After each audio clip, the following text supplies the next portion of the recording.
De volta com o nosso Tudo Posso, é Natal, alegria. E é claro que não poderia faltar boa música no programa de hoje. O grupo da Coab de Carapicuíba conquistou o Brasil, trouxe um jeito irreverente de fazer pagode, um dos maiores fenômenos dos anos 90. Eles já arrastaram milhares de fãs, quebraram recordes e hoje, é claro, estão eternizados dentro da música brasileira. E hoje o Tudo Posso tem a honra de receber mais uma vez um dos precursores desse movimento, Netinho de Paula. Seja bem-vindo, Netinho. Bem-vindo. Não, fiquei metido com essa apresentação agora, né? Obrigado você pelo pode, carinho. Você pode. Aliás, você fez parte, né, da geração de muitas pessoas, né? Isso você tem essa noção, né? Os anos 90 foram anos muito importantes para a música e para um processo de inclusão, né? Eu acho que pós-democracia foi o primeiro movimento de música que se juntou ali com o sertanejo, o finalzinho do movimento do rock de Brasília também. Mas como movimento, o pagode nos anos 90 marcou a gente, Só Pra Contrariar, El Chan, Raça Negra. Foram grupos que trouxeram uma visão de periferia, cantando, dançando a sua arte, que todo mundo curtia, mas tinha vergonha. E a gente conseguiu levar para a televisão isso e virou uma mania. Então, virou um movimento, de fato. E os pagodeiros viraram pessoas super famosas, não é Sem verdade? dúvida. O pagode, ele nasceu em São Paulo, porque a gente tem o samba e o pagode. Qual a diferença entre o samba e o pagode? Então, é uma dúvida que todo mundo tem, né? O que é importante a gente entender? A palavra pagode, ela significa festa, né? E ela não está atrelada diretamente a um ritmo, seja o samba, o rock ou o sertanejo. Porém, o Grupo Fundo de Quintal, no final dos anos 80, trouxe instrumentos diferentes para o samba. Aquele samba que era feito com surdo, pandeiro grande, cuíca, tudo isso, eles mudaram. Pra gente, a gente costuma dizer que eles são tipo os nossos Beatles, entendeu? Porque Beatles inverteu os acordes. O rock era feito só com 4 notas. Os Beatles inverteram os acordes e ampliou muito o campo harmônico. Fundo de Quintal inventou instrumentos como o repique, o tantã e o banjo. E fizeram pagode, porque os instrumentos eram menores e podiam ser feitos em locais em formato de roda e em lugares mais simples. Fundo de Quintal. Então, o Fundo de Quintal é que levou esse nome de pagode. Precursor, então. Mas nada mais é do que uma vertente do próprio samba. São os instrumentos que mudaram e aí a Beth Carvalho é que deu o apelido para eles de pagode. Então, o meu Fundo de Quintal vai fazer um pagode. Isso. Acabou. Aí Zeca. Que seria uma festa, vai fazer uma festa. Zeca Pagodinho, sabe? Mas é uma festa. Na verdade, não tem diferença nenhuma. São Paulo, a inovação que teve é porque o Raça Negra veio com um estilo muito romântico de música. Raça Negra era aqui de São Paulo, da Vila Inhocuné, da Zona Leste. E foi o primeiro grupo que estourou fora de São Paulo, no Rio de Janeiro. O Rio de Janeiro era muito conservador. Os grandes sambistas sempre foram do Rio. E o Raça Negra é que foi para lá e conseguiu fincar e depois abrir as portas para a negritude Só Pra Contrariar. Aí sim virou um movimento. Aí era o pagode de São Paulo, o pagode dos Mauricinhos, que eles falavam, mas na verdade não tem diferença nenhuma. E você é totalmente o oposto do Mauricinho, né? Exatamente. É o Netinho mano da gente, Mano né? da gente. Mano da gente. Netinho, agora, o seu envolvimento com música vem muito antes disso. Muito antes. Eu vim de uma família em que minha mãe fazia parte de um grupo musical. Ah, é? Minha mãe era do Embu das Artes. Eles tinham um grupo, junto com meus tios, era uma família, chamava Os Nômades. Era o grupo deles. Então, quando eu nasci, eu cresci durante os anos 70, eu nasci em 1970, eu cresci ouvindo Simonal. O rei da música do Brasil era Simonal. Bom gosto, né? É verdade. Logo depois, surgem os festivais com Emílio Santiago, né?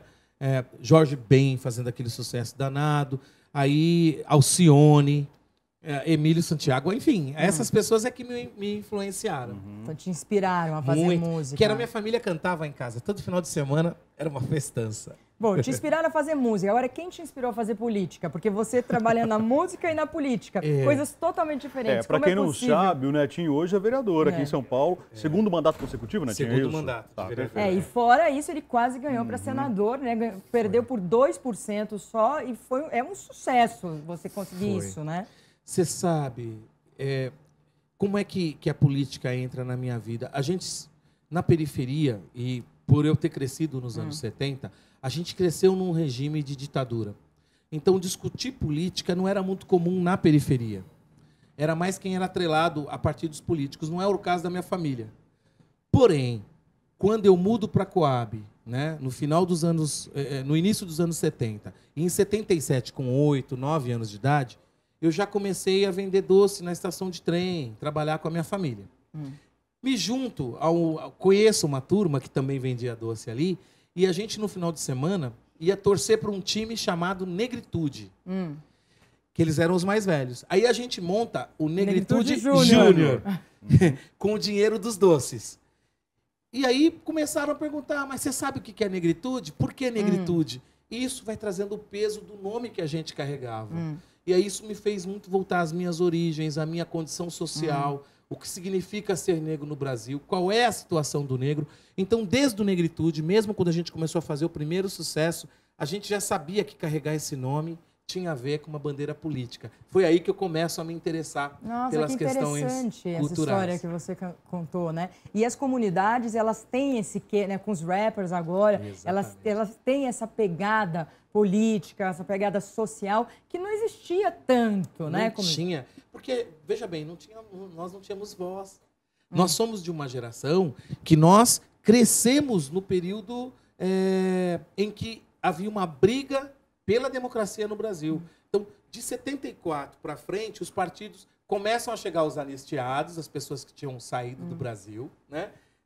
Tinham sido deportadas durante o período do golpe, elas começam a voltar, e a gente está ali curtindo aquele caldeirão musical. Quando chega nos anos 90, nós somos jovens, nos anos 90, com um grupo fazendo sucesso.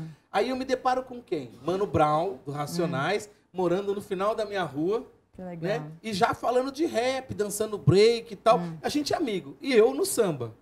A gente se encontra em 1992, quando o Brau grava um disco e me chama para participar com Racionais, com a música Fim de Semana no Parque. Em 95, eu já fazendo sucesso nacionalmente, eu chamo o Brau para participar com a gente, com a música Gente da Gente. E aí começa, aí a periferia se toca e fala assim, caramba, nós temos voz, e essa voz vai ser através da arte, através da música. Aí o rap se fortalece como música de protesto, a gente como música romântica, ganhando espaço da mídia, mas colocando a questão racial sempre no debate. Aliás, quando você fala sobre Gente da Gente, é uma música que já tem uma letra politizadora. Exatamente. Que justamente tem um quê de inclusão social na própria letra, não é isso, Nelson? Essa gente é na gente que crê, negritude é lição de viver, juventude drogada, pra quê? Ai, meu Deus, o que posso fazer? Essa gente já sofre demais, são tratados como animais e só querem um pouquinho de paz. E precisam ouvir Racionais. Eu adoro essa música, eu acho muito Música legal. linda, uma E letra também forte. adoro aquela que estourou, né? Acho que a primeira. Vou chegando na Coab. A Coab. A Coab já é uma de autoestima mesmo, né? Já de você fazer o pessoal do seu bairro gostar do seu bairro. Nossa, cuidar. eu lembro muito bem quando vocês estouraram, assim, com o Só Pra Contrariar também, né? Então eu lembro. Qual que é a música do Só Pra Contrariar? Aquela que A primeira que eles estouraram foi a da Barata, né? Depois que se chama Amor. Domingo. Só pra Contrariar tem muito sucesso. É verdade, muito adoro sucesso. Alexandre. Neto, Pires, a sua vida hoje, né? Como está o peso aí? Política e música, política e carreira artística. Eu assumi a presidência de um partido muito grande aqui em São Paulo, que é o PDT. Então, é uma responsabilidade muito grande. Quer dizer, além de ser vereador, né, já tem um outro trabalho de bastidores por trás. Sim, que é de montar a chapa, cuidar, fazer os acordos, cuidar da cidade em termos da defesa que a gente tem, que é de educação em tempo integral. Então, isso toma muito tempo. Mas, quando eu não canto, parece que me dá uma certa depressão, assim. Eu não fico feliz, eu não consigo fazer as outras coisas tão bem. Você tem isso na alma, né? É uma paixão. Eu estava até conversando um pouco com a Mary antes de entrar, ela estava falando o seguinte, parece que é uma missão, que Deus falou que, eu não te dei esse dom, então você trata de exercer. E eu acho que é um pouco isso, eu sinto isso, sabe? Quando eu não faço isso, parece que todas as outras coisas não saem bem. E as pessoas confundem um pouco, por exemplo, às vezes, político, não, músico. Existe essa confusão? Acho que não, né? Porque você é uma pessoa muito conhecida, né? Eu acho que no começo misturava muito. Quando você ia falar de política, pediam para você cantar. Exatamente. E até os próprios vereadores, quando eu cheguei na Câmara, foi muito difícil conseguir o respeito da classe política com relação à minha profissão, ao que eu era. E foi a postura, foi o discurso, foi os projetos apresentados, foi a maneira de você conduzir que vai ganhando, né? Ganhando o respeito de cada um. Mas não foi fácil. Realmente, artista sofre muita discriminação. A gente sabe disso. Né? É verdade. Hoje, qual que é a sua bandeira hoje? Na política?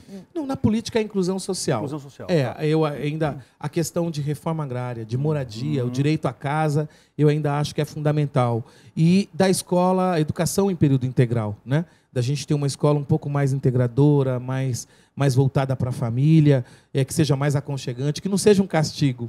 Eu sou de uma época em que a escola era um castigo. O Netinho justamente falou uma coisa séria. Quando a gente fala em educação em período integral, existem modelos norte-americanos muito bem sucedidos. Aqui no Brasil, quando a gente apresenta esse tema justamente para os pais, eles falam assim, mas meu filho vai passar lá 8, 9 horas numa sala de aula, aprendendo português, matemática, ciências e história. Mas não é só isso, né? É desenvolver o aluno de uma forma realmente total, integral, ampla, desenvolvendo aptidões, né? Também, artes, teatro, já esporte, é comprovado, né? Nos finais de semana, quando as crianças vão àquelas escolas que oferecem, né, esporte, tudo, as crianças saem da rua, saem do tráfico, saem dessas coisas. Então, o problema é oferecer, não é, Netinho? Você falou uma coisa que é fundamental. Quando os pais falam assim, alguns querem, logo que o filho vá, porque ele acha o seguinte, ali não é só uma escola, é uma creche. Eu estou feliz porque ele estando lá eu estou tranquilo. Mas não sabe o que acontece lá. A educação em período integral é o que avançou os países de primeiro mundo em termos de qualidade de cultura, né? A qualidade do que é ensinado.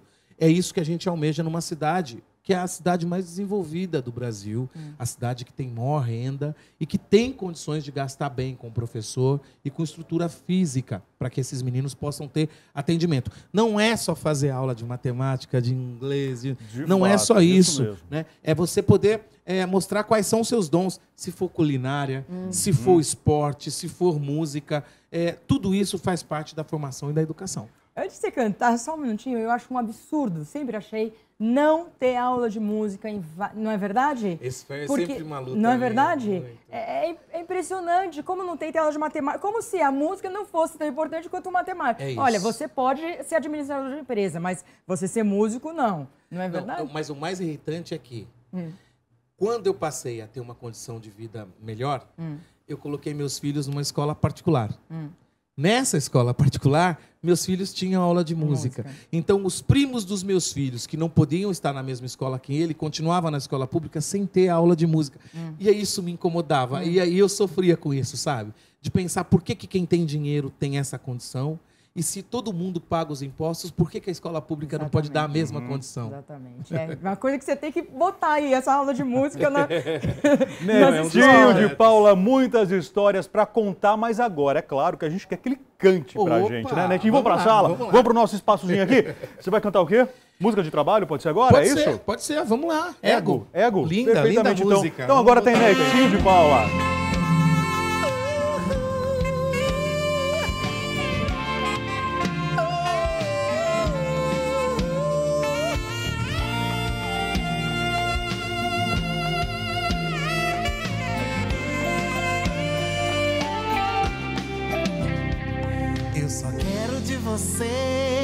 O que você quer de mim? É melhor eu te perder do que ter você assim, tão distante de nós dois. Pra que tanta ironia? Tudo isso é pra depois. Vem rasgar a fantasia. Te conheço muito bem. Você sempre com esse jogo fica indo e depois vem mexer e brincar com fogo. Esse ego é muito louco e atrapalha tanto a gente. Nosso tempo já é pouco, nosso caso é diferente. Solta o seu cabelo e me chama. Tira o teu casaco e me ama. Me ama. Puxa esse lençol e me aquece. Apaga a luz e o dia adormece. Solta o seu cabelo e me chama. Me chama.